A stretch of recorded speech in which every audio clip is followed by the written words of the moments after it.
আসসালামু আলাইকুম রহমতুল্লাহ।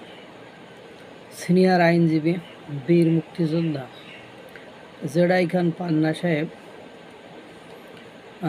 একটি ভিডিও বার্তা দিয়েছে।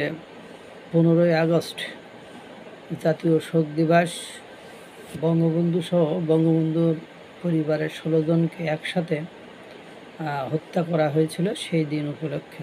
তিনি বলেন, বঙ্গবন্ধু 1017 বছর যুদ্ধ করেছেন, জেল খেটেছেন।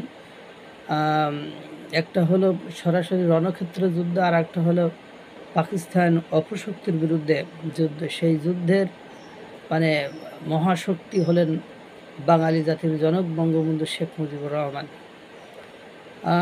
উনি বলছেন 15ই আগস্ট শুক্রবার, সেদিন আপনারা যে শোক জানাতে 32 নম্বরে যাওয়া লাগবে এরকম নয়। সেদিন আপনারা কালো জামা, যদি নাই হয় তাহলে আপনি অন্ততপক্ষে একটা কালো ব্যাজ ধারণ করে আপনারা বিভিন্ন ধর্মীয় উপাসনালয়, মসজিদ, মন্দির, বিভিন্ন স্থানে যে আপনারা দোয়া প্রার্থনা করবেন।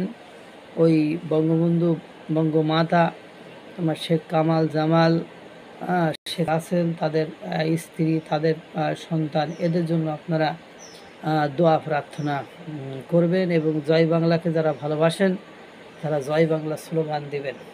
জেডাই খান পান্না, যে সময় বাংলাদেশের মানুষ জয় বাংলার কথা বলতে পারে না, যে সময় বঙ্গবন্ধুর কথা বলতে পারে না, তাকে সকলেই ফ্যাসিবাদ এর জনক হিসাবে আখ্যা দেয়। জাতির জনকের পরিবর্তে ফ্যাসিবাদের জনক হিসাবে আখ্যা দেয়। ঠিক সেই সময়ে একেবারে তিনি সম্মুখ সারিতে এসে একেবারে স্লোগান দিয়ে গেলেন এবং জাতিকে জানালেন যে কেউ না কেউ একজন থাকে যে ক্রান্তি লগ্নে মুক্তিযুদ্ধের পক্ষে হাতিয়ার হিসাবে দাঁড়ায়।